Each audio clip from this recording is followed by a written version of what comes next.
Mesdames et messieurs, les auditrices, auditeurs de l'émission L'écho des femmes et de la RPC, bonsoir et bienvenue dans votre émission spéciale chronique avec nos chroniqueuses Isma et Gina Sofeber dans la rubrique Beauté, bien-être et actuel. À vous, mesdames.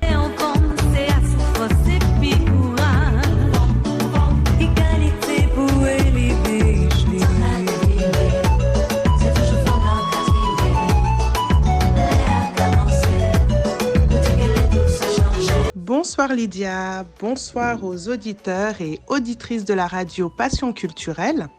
Bienvenue dans votre émission L'écho des femmes. Tout de suite, la rubrique actuelle. On va commencer cette rubrique en parlant de sport. On va partir dans le milieu sportif et on va parler d'une athlète qui s'appelle Caster Semenya, qui est sud-africaine et qui devra prendre un traitement hormonal pour concourir sur sa distance de prédilection, qui est le 800 mètres du fait de son hyperandrogynie.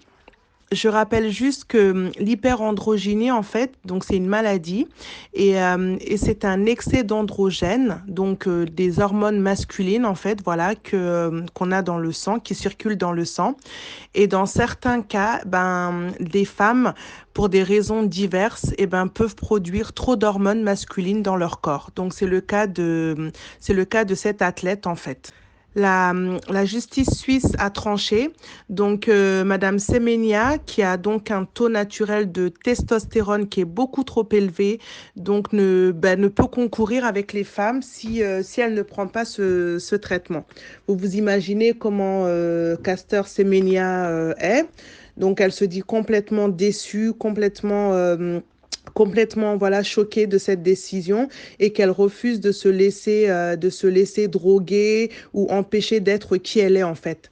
Et ce qu'il faut savoir, c'est que cette femme en fait, elle se bat depuis très très très très longtemps en fait pour toutes sortes de discriminations, parce qu'effectivement quand on la voit, elle est très masculine, elle a une voix grave et du coup elle est très très souvent discriminée du fait de son apparence physique, du fait de sa voix et à cause de cette maladie. Donc c'est vraiment une maladie. On lui souhaite bonne chance et on espère que, parce qu'elle a déjà fait recours en fait, donc son recours n'a pas marché, donc je pense qu'elle n'a pas trop d'autres alternatives que de prendre ce traitement, mais en tout cas on lui souhaite bonne chance dans tous ces combats en fait contre toutes les sortes de discrimination. Voilà. Maintenant on va partir aux États-Unis, voilà. Et on va parler de l'affaire DSK. Eh oui, vous vous rappelez, en 2012, on parlait de cette affaire à travers le monde entier. L'affaire DSK. Nafissatou Diallo brise le silence, en fait, 9 ans après les faits et revient avec un livre qui retrace, en fait, comme elle dit, son calvaire.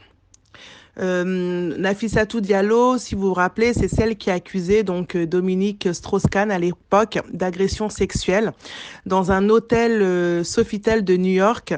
Et en fait, voilà, donc 9 ans après, elle brise le silence, elle revient dans un article chez Paris Match et elle revient avec un livre où elle parle un petit peu de tout ce qu'elle a vécu pendant ces 9 ans et où justement elle explique que ça a été très très dur pour elle pendant ces 9 années, et qu'en fait, voilà, elle s'est pas du tout sentie écoutée, respectée, elle a pas été qu'elle a été privée de justice et que sa vie n'a pas du tout été la même depuis ce scandale. À l'époque, donc en 2012, même si une plainte avait été ouverte en fait, parce que Nafissatou avait bien sûr porté plainte, en fait la justice pénale avait finalement abandonné toutes les charges. Et par exemple dans ce livre, elle explique que si Dominique Strauss-Kahn, en fait, si DSK avait été un homme pauvre, un clochard, bref n'importe qui, et en fait là en ce moment ce monsieur serait en prison et en fait on rappelle à l'époque que Dominique Dominique Strauss-Kahn, justement, il était le président du FMI, donc voilà, c'était pas n'importe qui. Et en fait, justement, elle pense qu'elle a été lésée parce que, justement, c'était pas n'importe qui. Et c'est pour ça qu'en fait, sa plainte n'a jamais été aboutie et qu'au contraire, c'est elle qui elle se faisait passer pour la méchante parce que, soi-disant, c'est elle qui avait piégé Dominique Strauss-Kahn, que en fait, elle faisait ça pour de l'argent, qu'en fait, tout était monté, que c'était de la diffamation, tout ça. Donc voilà. Donc vraiment dans son livre chez Paris Match, vraiment, elle explique que ça a vraiment été dur pour elle, pour sa fille aussi, et que maintenant, elle espère que elle va vivre un futur meilleur. Et pour ça, elle a décidé pour s'en sortir en fait d'ouvrir une association. Elle veut fonder une association qui va aider des femmes qui, oui, sans elles, sont arrivées aux États-Unis sans éducation, sans parler leur langue, en situation précaire et ont vécu le pire. Donc voilà, donc aujourd'hui, elle se consacre à sa fille, à l'éducation de sa fille et à cette association qu'elle veut fonder pour aider toutes les femmes qui ont subi, qui ont vécu des choses un peu atroces comme elle, quoi. Voilà. Et pour finir, ce samedi 26 septembre, Anne Hidalgo, donc notre maire de Paris, voilà, a inauguré dans le 17e arrondissement de Paris un jardin portant le nom de Solitude. Donc le nom de Solitude, une Guadeloupéenne morte en 1802. Figure de la résistance des esclaves, Rosalie, de son vrai prénom, sera la première statue de femme noire à Paris. Donc, franchement, c'est une super belle nouvelle. Et du coup, on espère que c'est la première, mais on espère que ça ne sera pas la dernière.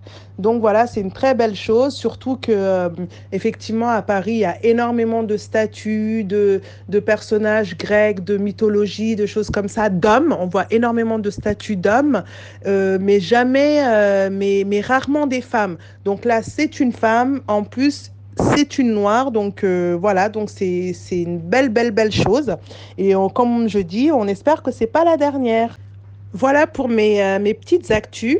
N'oubliez surtout pas d'aller sur la page l'écho des femmes, voilà, sur la page Radio Passion Culturelle, où vous pouvez retrouver toutes ces petites infos, hein, voilà, vous pouvez retrouver plein de petites infos, plein de choses qui sont postées. Et voilà, donc allez-y, abonnez-vous.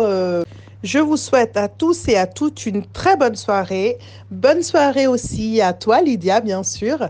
Et c'était Gina Soferber pour l'actuel. Et je vous dis à tout bientôt. Ciao, ciao. L'océan prend bougie au page les bords, même responsabilité. Et non, si nous qu'arrive Tchambé Kaila, si nous ces femmes qui doutent pour travail, l'esclavage fini, loin de cuissage qu'à sévi, pour qui ça en pays, ni des femmes qui qu'a souffert.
Mesdames et messieurs, bonsoir, chers auditeurs, chères auditrices, c'est Isma de la chronique beauté, bien-être et mode de l'émission Écho des femmes et de la radio Passion culturelle.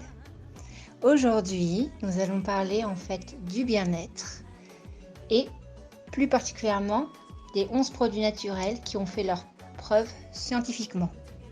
Alors, pour vous les citer dans un premier temps, et on va développer par la suite, donc l'huile d'argan, l'aloe vera, le bicarbonate de soude, l'huile de coco, le thé vert, le miel, l'huile d'olive, le propolis, le beurre de karité, la vitamine C et enfin l'huile d'arbre à thé ou ce qu'on appelle plus précisément le tea tree.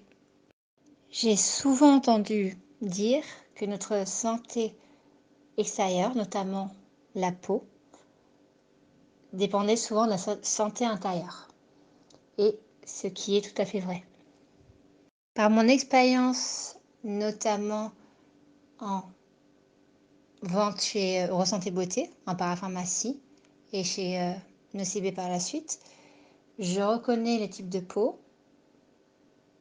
sèche, normale, mixte et grasse, et si la peau est déshydratée, manque d'hydratation intérieure ou extérieure.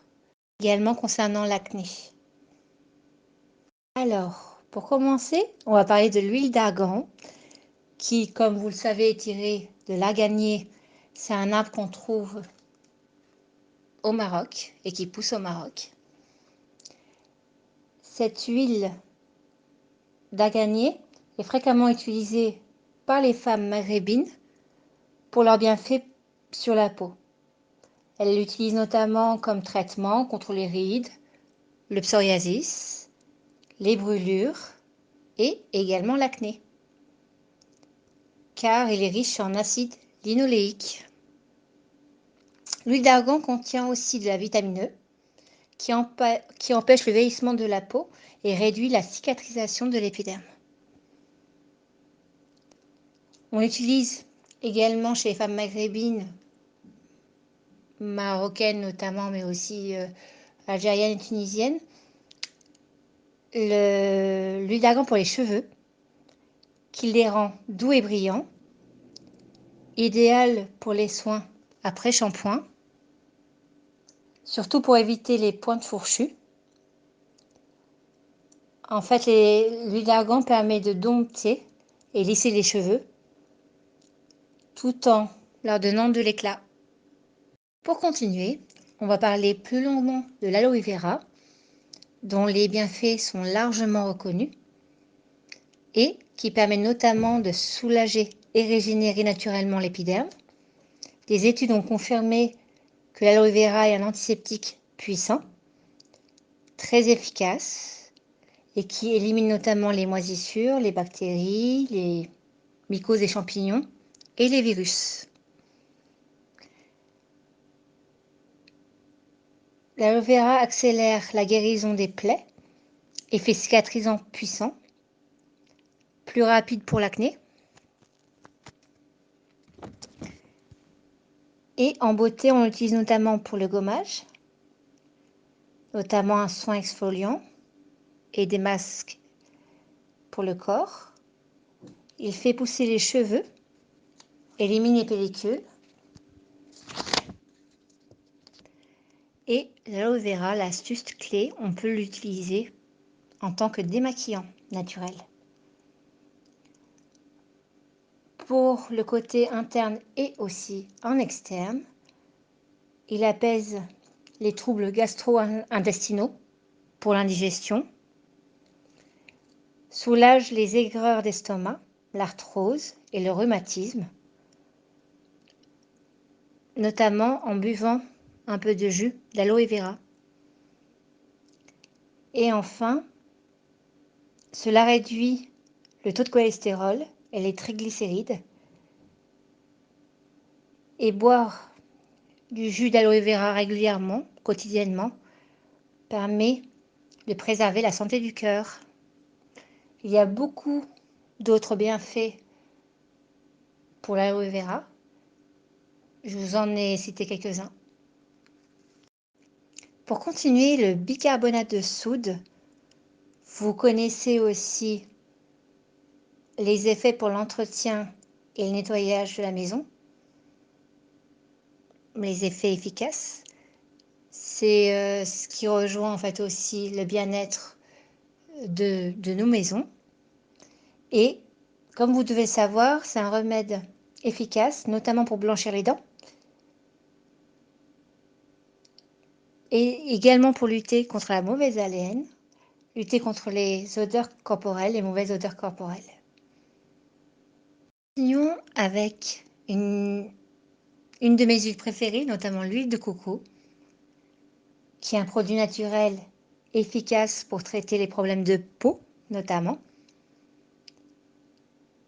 Cette huile a une structure moléculaire qui lui permet de pénétrer l'épiderme et les cheveux plus rapidement. Elle empêche l'assèchement de la peau et régénère les lipides qu'on perd avec le vieillissement cellulaire.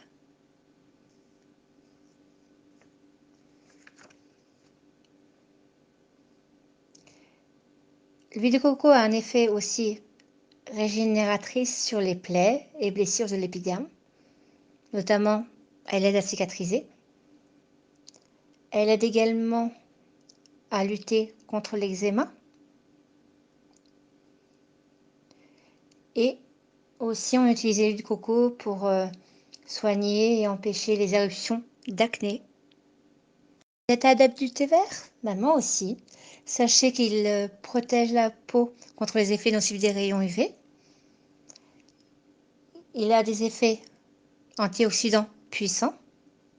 Il traite l'acné. Il a un puissant effet anti-inflammatoire également. Notamment, il réduit les irritations causées par la rosacée. On conseille de boire le thé vert. Moi, je conseillerais 1 à 2 tasses par jour.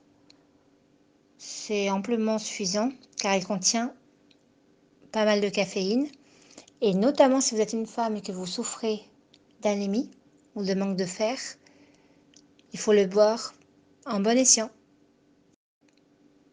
Alors, là, on va parler de miel. Est-ce que vous saviez qu'auparavant, avant les antibiotiques, nos ancêtres ils utilisaient le miel? Ils appliquaient le miel aux blessures afin de guérir plus vite. Le miel a des propriétés antibactériennes, notamment contre les gros rhumes et les grippes, et favorise la cicatrisation de l'épiderme. Il a également un effet très intéressant sur les boutons de fièvre, on n'y pense pas. Appliquer du miel directement sur les boutons de fièvre est très bénéfique. Et également sur les mycoses buccales, notamment en l'appliquant dans la bouche directement. Il y a beaucoup d'autres bienfaits au miel. Je vous en ai dit quelques-unes. Maintenant, on va parler de l'huile d'olive, très utilisée dans les pays au Maghreb et notamment également en Méditerranée, dans les pays méditerranéens. Au Maghreb, on l'appelle zit zitoun. C'est un puissant antioxydant. Au Japon, on a trouvé que l'huile d'olive réduisait considérablement le risque de développer des tumeurs pour les peaux exposées à des rayons UV nocifs. Et également, on peut l'utiliser pour la peau, pour notamment garder le côté jeune et également pour les cheveux. Il hydrate et nourrit les cheveux. J'ai parlé de miel tout à l'heure, donc maintenant on va parler du propolis.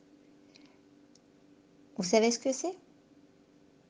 Donc le propolis, c'est une résine végétale recueillie par les abeilles à partir de certains végétaux. Les bienfaits, notamment, il réduit le temps de guérison pour les rhumes, selon les chercheurs, et réduit la propagation du cancer. Le propolis, on peut l'utiliser en application locale. Il possède des vertus antioxydantes, anti-inflammatoires. C'est une protection contre le vieillissement et le plissement de la peau. De plus, le propolis est un antiseptique plus puissant que le miel. Et également, on peut l'appliquer pour les boutons de fièvre, comme le miel dont j'ai parlé tout à l'heure. Maintenant, on va parler d'un de mes produits chouchou, le beurre de karité, que j'ai vendu très longtemps en parapharmacie. Donc les femmes africaines exploitent les vertus de ce produit depuis très longtemps, voire depuis des siècles. On peut l'utiliser en application locale et il est bénéfique pour la peau car il a des propriétés anti-inflammatoires et a une teneur élevée en acide cinnamique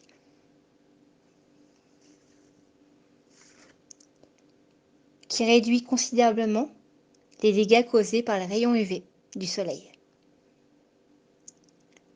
Le beurre de karité sert également à hydrater, apaiser le visage, nourrit les cheveux secs et les fait pousser, et est efficace pour agir sur les pointes sèches. Et comme vous savez, les peaux noires, en fait, en général, parce que je connais bien la peau, j'ai étudié la peau et j'ai maquillé les peaux noires. Elles sont assez grasses sur le visage et très sèches sur le corps. Donc, c'est idéal pour protéger et hydrater le corps et également les fesses et le corps des bébés. Le beurre de karité a aussi un effet protecteur, notamment pour les lèvres gercées, et c'est un excellent base avant de mettre le rouge à lèvres. Autour maintenant de la vitamine C, qui comme vous le savez est un puissant antioxydant. Notamment on va parler, vous connaissez les bienfaits de la vitamine C, notamment l'acérola, qui est une vitamine C naturelle. C'est la cerise de Chili, notamment pour la prendre en bio, elle est très bien pour prévenir des rhumes et pour un bon tonus. Mais je vais également parler notamment de la crème sous forme de sérum à base d'acide ascorbique. La vitamine C permet de soulager les irritations de la peau, accélère le procédé de guérison des plaies et réduit les rides. Pour finir, on va parler d'huile d'arbre à thé ou tea tree si vous connaissez plus. C'est un arbre originaire d'Australie et on extrait l'huile des feuilles. Et les bienfaits pour la peau sont largement reconnus. L'huile d'arbre à thé combat les éruptions d'acné,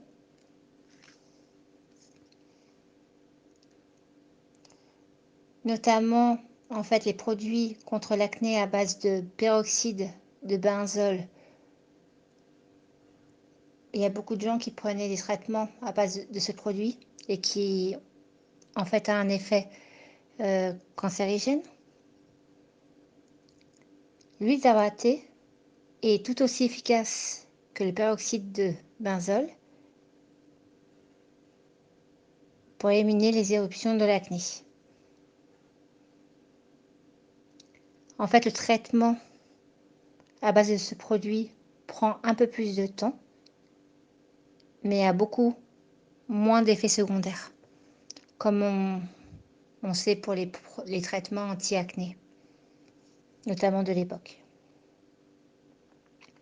En huile essentielle, le tea tree a un effet antibactérien majeur à large spectre. Il est antifongique, donc anti-champignon, antiviral et soutient l'immunité. J'ai des amis notamment qui l'ont pris lors du premier confinement pour lutter contre le Covid-19. Je précise bien qu'en fait, tous ces produits naturels sont la phytothérapie et c'est un complément au traitement, notamment pour les maladies chroniques que vous prenez régulièrement. Ça ne remplace pas forcément. On utilise la phytothérapie et les produits naturels notamment en prévention. Ça peut être aussi en action, mais surtout en prévention. J'ai eu plaisir de vous présenter cette chronique bien-être aujourd'hui, car aussi je suis passionnée par la phytothérapie et la nature. J'espère que cela vous a plu. Mesdames et messieurs, chers auditeurs, chères auditrices, c'était Isma de la chronique Beauté, Bien-être et Mode, que vous retrouvez chaque mardi de 19h à 21h. Je vous donne rendez-vous la semaine prochaine pour d'autres chroniques. À très bientôt. Bonne soirée à vous.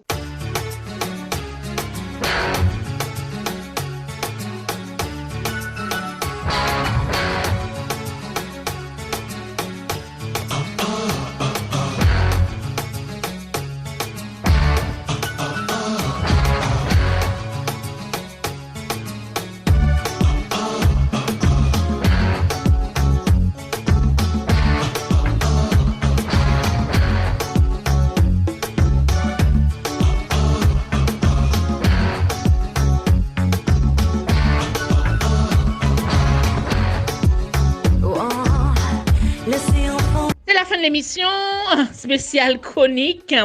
Un grand remerciement à nos chroniqueuses Isma et Gina.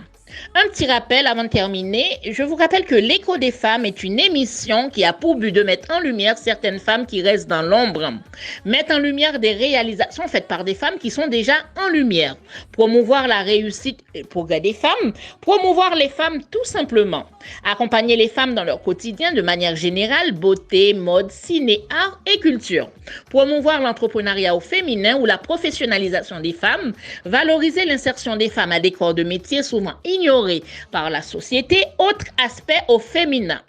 Autre petit rappel, si vous voulez participer dans cette émission ou pour passer dans une émission de la radio RPC ou faire passer quelqu'un d'autre, vous pouvez rentrer en contact avec nous via ces coordonnées par mail, contact@larpc+.online, par WhatsApp de la radio qui est le +33 si vous êtes à l'étranger. Sinon, vous composez le 07 81 28 31 76 ou par le site internet de la radio qui est le www.larpc+.online ou par Facebook en tapant Radio Passion Culturelle ou alors vous allez sur la page de l'émission L'Écho des femmes.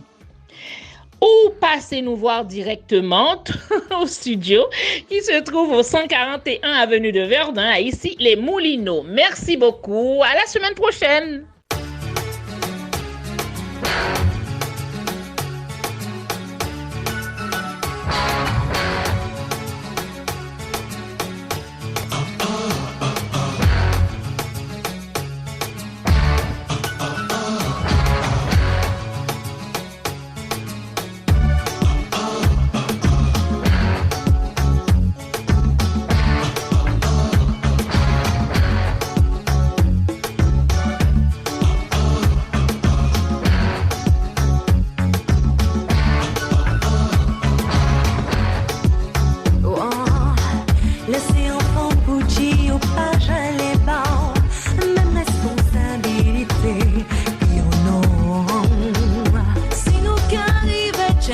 Kaila